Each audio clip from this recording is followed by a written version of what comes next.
ընդդիմությունը մենք ենք, առաջինը մենք ասեցինք, որ ընտրությունները ոչ լեգիտիմ են, մի երկու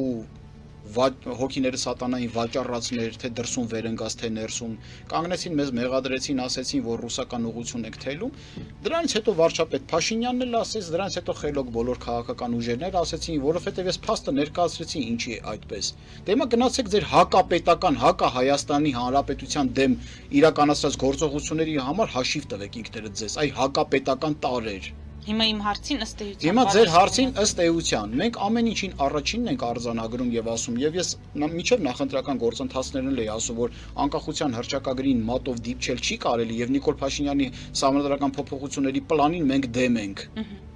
Ի հեճուկս է ձեր ընդդիմություն հռչակացնեին, որոնք որ ըստ էության ընդդիմություն չեն, դրանք կեղծ ընտրանք էին, նշանակում է նրանք ինչ որ պահի դա իրենց խնդիրն է։ Դա իրենց խնդիրն է, բայց մենք փորձելու ենք Փաշինյանական ոճով սահմանադրական փոփոխությունները կասեցնել Հայաստանի Հանրապետությունը, որտեղ դա Հայաստանի Հանրապետության շահերով չի պայմանավորված։